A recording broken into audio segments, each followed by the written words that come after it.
Moses, the whole idea around this fight is battle of the baddest, and we are all talking about the money that's being paid to everyone. But one of the nice things that I've seen on this fight week so far is you having all your family around. I think is it your mum, your dad, your brother, two brothers. I think is it one of your brother's partners. It's been a really nice thing to see, because we keep interviewing you and talking about your career. We sort of see the little family unit that you've got going. It must be a nice thing for you to be able to give to them already. No, it is good. Like, obviously, my mum hasn't been outside of Europe. I think she's only ever been like once or twice. So obviously, it's a good experience for her. And it's mad because obviously we're not coming for a holiday. Maybe they have, but you come with reason. So it's a good reason to get out, Chatham, or get out the weather in the UK, and yeah, come to the nice hot Saudi. And it is a turnaround for a teenage boy just turned 18 to be able to do things like this for their parents. You know, when I come away from here, my mum asked me to take her back a few fags from duty free. You get to take your family on this journey, which will hopefully be a really long one. Yeah, no, 100%. First of many. God willing. Have you managed to find anything fun to do with your brothers? I know usually it's bowling with Samuel one day a week at least. I know some of the lads I've been on the trips here before, they seem to struggle with it a little bit, that, you know, just being in your hotel. Have you managed to find any fun? No, to be fair, I've just been watching Batman, to be fair. I'm just getting through that. We've just been going gym, and then obviously I'm busy with press conferences, interviews, or public workouts. So yeah, I am busy, to be fair. Which Batman are you up to at the minute? I watched is it The Dark Knight, and then now I'm watching the one with Tom Hardy. Oh, it was Bane? Yeah, that's it. I watched the first one, now I'm watching the second one. Why have you picked these all of a sudden? So my brother used my my Amazon account, to buy loads of films. I'm going to watch the films that he's bought, because why not? Yeah. You sound a little bit like Bane.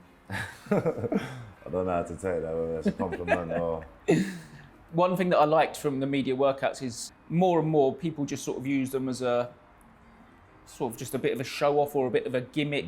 Derek Chisora gets fans in to do silly games.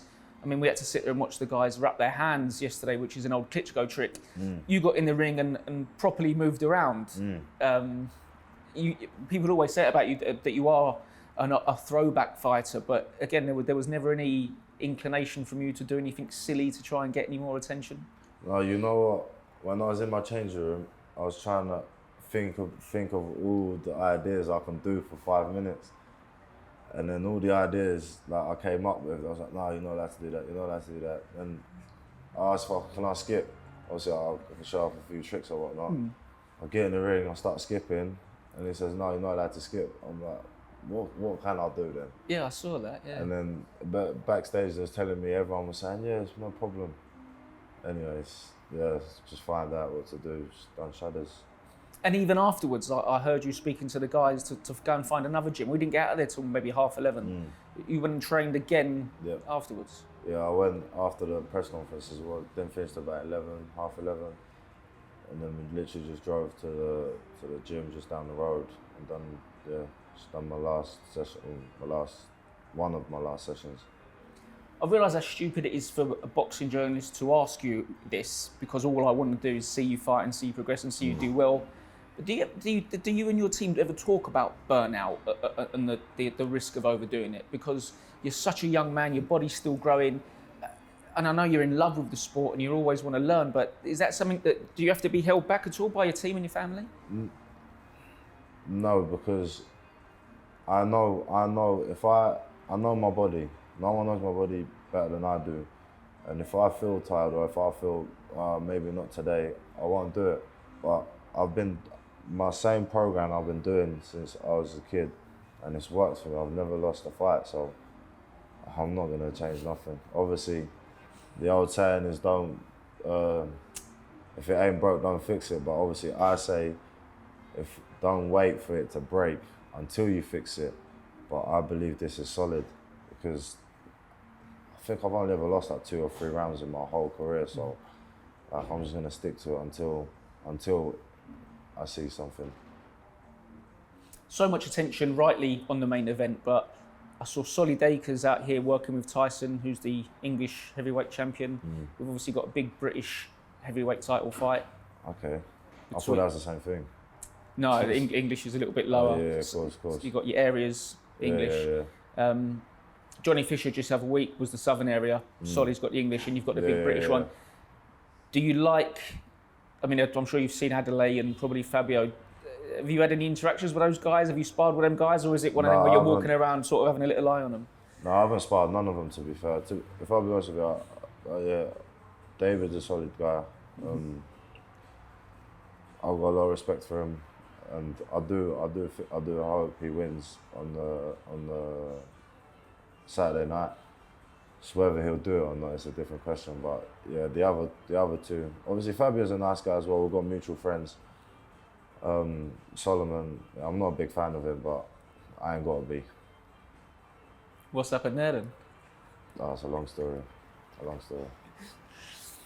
Does that feel strange though, being in the hotel and seeing those guys, or do you like it? Are there little? We hear the great stories. Remember, like Fury and Klitschko, and being in the sauna. I understand you're not in a training camp, but you are in a small, tight little hotel where. So all the crazy stuff that happens is because of ego, and I don't really have a big of an ego as what these lot have. Do you get what I mean? So I'm not too bothered. I just go in there, do my business, because at the end of the day, like.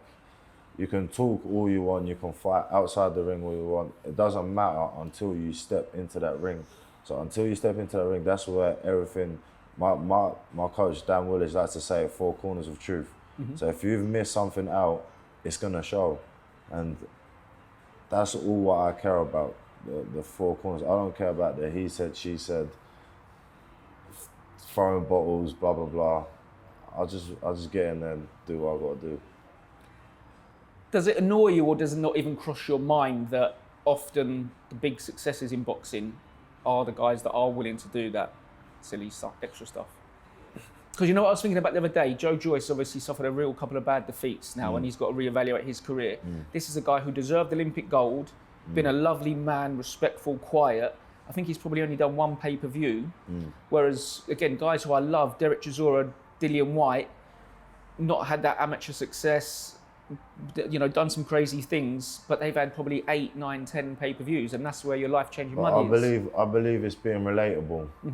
You're either relatable or you're sellable, and obviously, I don't believe Joe Joyce is either or.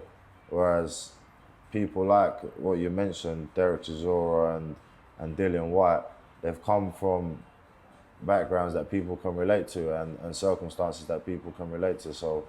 Yeah, you're either relatable or you're sellable, and I believe the names you've mentioned are one of them, whereas Joe Joyce, do you know what I mean? What are you going to be? I want to be relatable, innit? But I'm not too fussed about what's happening outside of the ring. I want to think of my career as 2 separate careers. I've got my young career, like a George Foreman sort of thing, because I feel like I want to do everything that I want to achieve, like in the next 2 or 3 years, and then after that I'll do the rah hippies, toughy stuff. But at the minute, right now, I'm just solely focusing on the boxing. After that, after what I want to achieve, I achieve it, then I can think about selling. Yeah. But then people like me are going to start going, no, it's an act. He's such a chilled out guy. Listen, do you think all this, like, all the boxers that I've met, yeah, I've only ever generally met, 2, like, people, like, that ain't my cup of tea. But if you look at them on TV, you're thinking, like, no, that's not a bit of me. What you gotta do is people gotta sell tickets, people wanna get paid. So what they do, they put on an act to obviously sell it. Like, you think Conor McGregor's how he is in real life? No. Like, obviously, like, if you met a lot of people, like, on a one-to-one basis, you'll know that they're not what they portray. But that's fine, because you see Jake Paul, KSI, what they sell, like 4.5 million pay-per-views. So how is someone getting paid that much and it doesn't know that much of boxing? And then you got boxers that's been boxing since they was a little kid, and they don't even get paid, I don't even know, 1,000th of that. So at the end of the day, you gotta be sellable. I did a Queensbury press conference from your stable the other day where Liam Williams was on, coming back. He's going to fight Hamza Shiraz, and he loves to have needle. He feels like he needs to create it. Haven't had any of that so far. Potentially when we have domestic fights, needle. Aggravation. You know, a bit of back and forth. Some fighters seem to thrive on that. Liam Smith, for instance, talks about that. Do you think that will ever add to your game? Do you think it will ever affect you when someone might say, "Oh, we'll see. You've been spoon-fed, or you're not that good"? I've never had it. The closest thing I've had it is to when I was boxing against Germany in the World Championships, and the guy was actually talking to me in the ring. He was like, "Oh, you don't want the smoke and all this and that." Yeah. To be fair, it did fire me up. Yeah. I was like, literally, the ref started telling us off because he was talking too much or whatnot. But I don't know. We'll find out when we get there. Like you said, I haven't had it yet, so we'll see. It'd be terrifying if suddenly there is an extra level that comes out now. It will be a bit scary if there's this extra level of you that comes out now. To be fair, I don't know. I don't think a lot of people have the capability to bring that out of me. Because like I said, I don't get involved in the he said, she said.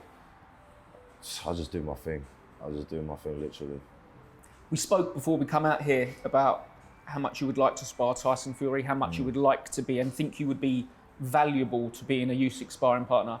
Have you managed to cross paths with the Gypsy King yet and have a word with him? Not with Tyson, but with his managers. Yeah. And Andy Lee. Yeah, of course. And yeah, he was like, "Oh, they mentioned you about coming to Saudi and all this and that." I said, no one's not told me nothing. I was like, "Why not?" I said, "What do you mean? Why?" If he wants me up there, I'll be up there. If he don't, he don't. I'm not too bothered. Because even for this fight, you know, I looked, Nick Campbell, Solly Dakers, Joe Parker. Who's Nick Campbell? Scottish heavyweight. He won the Scottish title a little while ago. Okay. And what I just mean is that although he's fighting an MMA fighter, he had proper, good, basic, domestic, you know, sparring partners in, is what I mean. So hopefully he takes his sparring as seriously as when he does with Usyk, and that you get that. With Tyson Fury? Yeah, of course, 100%.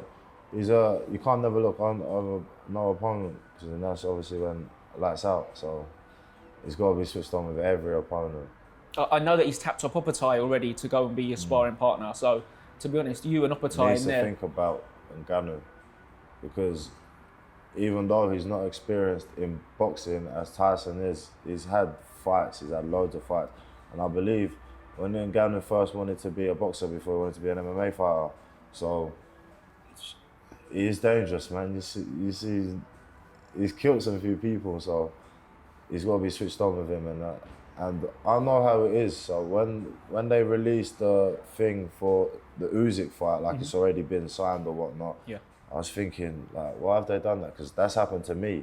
Like, my second fight was announced before I even had my pro debut. And it does affect you mentally. Because it's like, I've got to get through this one, you're talking about this one, like, do you know what I mean? But hopefully it doesn't affect Tyson. He goes in there, do his job, and then obviously the fight with Usyk, unified. We haven't managed to see Mike Tyson here yet. I know we, again, as a tabloid newspaper, we come and did your birthday and we did the big story of how you would like to beat his record as the youngest heavyweight world champion. But you seem so chilled out. I can't imagine fame or anything like that affects you, but would you like to meet him and have a chat for a couple of minutes? Although these lot have done great things, they're just average day normal people. Not average day, but they're just normal people.